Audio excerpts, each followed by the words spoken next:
It is time for our DraftKings First Call Parlay. We've got 3 picks, all for tonight's Game 2s. Doggy, you're up first. You like Anthony Edwards to hit 3 or more threes tonight. Why? Well, because Wemby is going to intimidate people, and he has some opportunities to make some long-range shots. Plus, I think San Antonio is going to be leading because I think they're going to win, which is going to make Minnesota try to get back in the game by shooting long jumpers. I'll say over 3 for him with the threes. Okay, Stephen A. Tyrese Maxey getting over 35 points, rebounds, and assists. Why?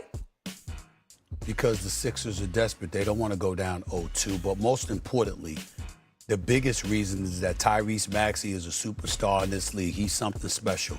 And he was not that in Game 1. That is not Tyrese Maxey. That was a man that was tired, emotionally exhausted from a 7-game series against the Boston Celtics, coming back from a 3-1 deficit. He is far, far better than that. And oh, by the way, quietly very prideful. He is not going to sit down and have a duplicate performance from Game 1. If there's one person I trust to show up and to look at the Knicks and say, here I come, it's Tyrese Maxey. And that's why I said that about him tonight. He ain't going out like that. That is not Tyrese Maxey that you saw in Game 1. Don't worry about seeing that Tyrese Maxey for the rest of this series. That was a one-time situation. It will not happen again. Okay, and I feel the exact same way about Victor Wembanyama, although he had great blocks. The shooting was not great in Game 1. I'm going to take him to get 25 or more points. In the last 4 games, Wemby has played against the Timberwolves. 3 of those games, he has scored 25 or more points. Also, following a loss, when Wemby plays, the Spurs 5-0. Following a loss when Wemby plays. Keep that in mind. I expect him to have a huge night tonight against the Timberwolves. Let's talk more about this series here, specifically the Timberwolves and the Spurs. Ant in Minnesota taking Game 1 after knocking out Jokic and the Nuggets in the previous series. Are we maybe sleeping on the Timberwolves? They have been to the Western Conference Finals the last 2 seasons, Wendy. No, they're a fascinating team. So first off, they've won 5 playoff series the last 3 years. You know, that's pretty good. Who they sent home? Tell that. No kidding. That's Denver. Who they sent no home. kidding. So, and by the way, they haven't had home court in 3 of them. That means that, they've won 3 playoff series as a 6th seed. Okay, okay. And during the season, when they were struggling and they were dancing with the play-in, you'd pick up the stats and you'd take a look and you'd say, damn, they're in the top 10 on offense and top 10 on the defense, those Minnesota Timberwolves. Under the hood, they are a very dangerous team. They just kind of mess around in the regular season. And it's got to drive Finch crazy. And by the way, Chris Finch is low-key developing one of the most impressive resumes of any current head coach in the NBA.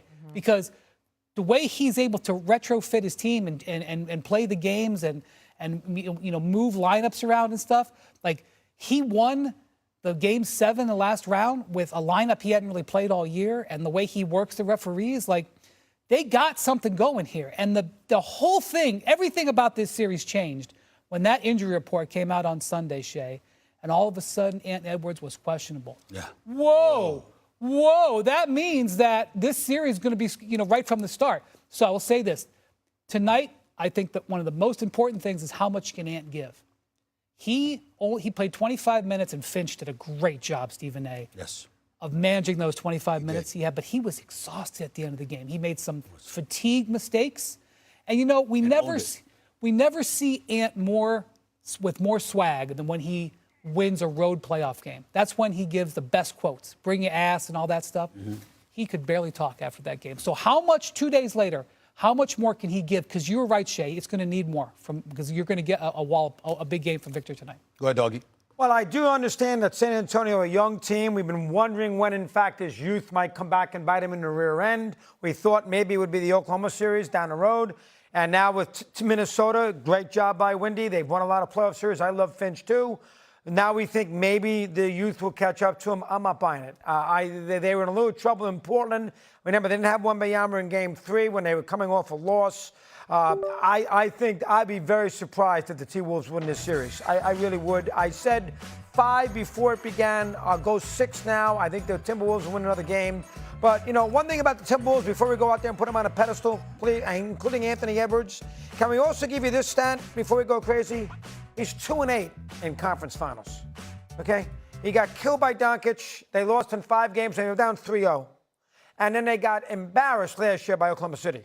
They lost 2 games badly in Oklahoma City. They won game 3 easy, then they got killed again. They never beat the Thunder. Never.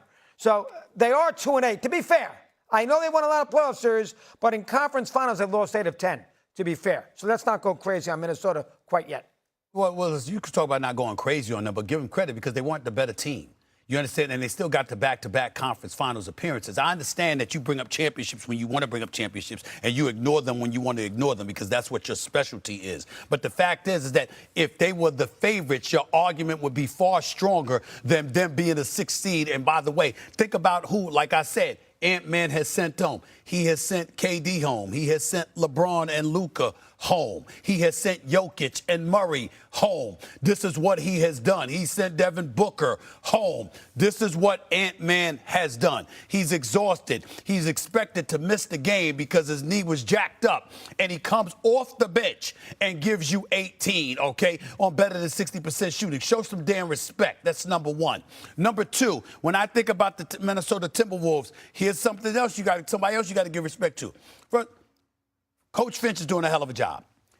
Julius Randle and these boys are making Wemby feel them. I mean, it's like they're bumping them, elbowing them. You know, they're reminding them this playoff basketball now. You 235 pounds. They were a plus when he was on the court. They were +5 when Wemby was on the court. They were -7 when he was off the court. Why does that matter? Because Wemby, can you stay in the game? Because he wasn't injured. He was tired because they was making him feel it. You understand what I'm saying? That matters. Terrence Shannon, I like this young kid.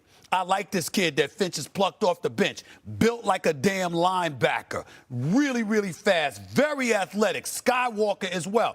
When you've got Harper, De'Aaron Fox, who owned game 1, put it on his shoulders. You got Castle and Vassell and these boys. You need somebody like Terrence Shannon coming off the bench, joining McDaniels, joining Julius Randle and the crew. I like what I'm seeing Minnesota doing. I really, really like it. Give them their respect. They could win this series. All right. To recap what we're going to do with these games tonight, we have Anthony Edwards hitting 3 or more threes, Tyrese Maxey having more than 35 points, rebounds, and assists, and then how about Wendy agreeing with me? Victor Wembanyama going for 25 or more points. Those odds are +413 for a parlay on DraftKings Sportsbook. Coming up here on First Take, we got a fresh hour for you. Tracy McGrady weighed in on Jaylen Brown and his status in Boston, what T-Mac said, and why Wendy thinks this is something NBA fans should know about. On DraftKings Sportsbook, all customers can get a... So it's a perfect time to bring back our Michael Wilbon. All right, Michael, the Knicks opened the series with a 39-point rout of the 76ers, their largest win at home in their playoff history. So what are you expecting tonight? Not that.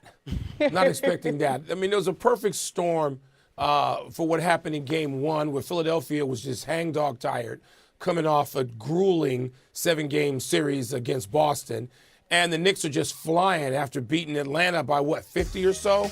So that was, not fairly predictable, absolutely predictable that Philadelphia was going to have no shot in that game. I expect something totally different tonight. Now, that is still going to depend on Joel Embiid and just physically how he feels after coming off game 1.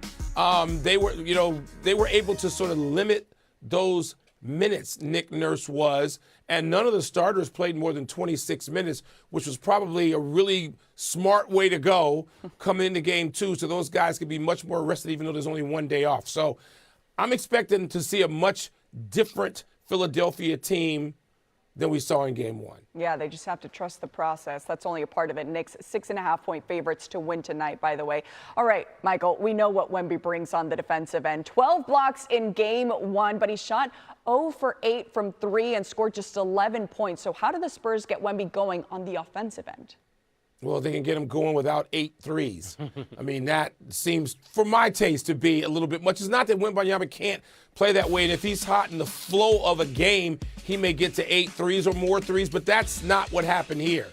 So, I mean, it sounds crazy to be critical in any way of Wemby, given that he had 15 rebounds and a record 12 blocked shots, but they need him offensively as well.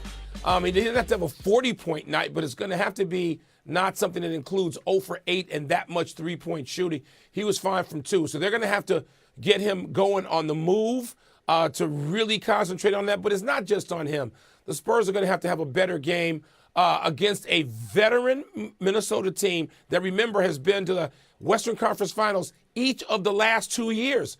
I mean, we're talking about a team that people maybe don't pay enough attention to during the regular season. They better start paying attention because it's playoff series after playoff series now, having beaten Denver and dethroned them when they were NBA champions. It's a veteran team out there for Minnesota and a neophyte playoff team for San Antonio, and that includes, as great as he is, Victor Wembanyama. Yeah, another great. Speaking of that Minnesota team that you just mentioned, what do you expect from Anthony Edwards tonight after coming off the bench in Game 1? Well, it's going to be interesting to see how he feels, first of all.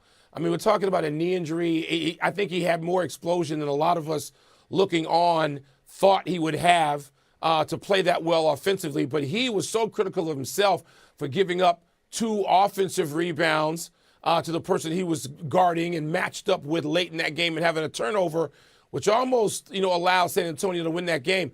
And so when Anthony Edwards, with that blast furnace personality of his, is angry, starting with himself and being more demanding of himself and promised a better game too, if he's physically up to it, I'm going to take him up on his promise that Anthony Edwards is going to be even better. Playing only 25 minutes. Again, I mean, Chris Finch did an incredible job just sort of spotting him, limiting minutes without limiting minutes, did not limit his impact. So an Anthony Edwards who's even more involved and maybe more efficient offensively could mean trouble again, and that's going to really test the Spurs at home in Game 2. You mentioned those 25 minutes, limited minutes, did not limit his impact, and he had 18 points coming off the bench in Game 1. Catch Michael on Get Up at the top of the hour. Michael, thank you for waking up with us. We really appreciate it. You're welcome. Thank you.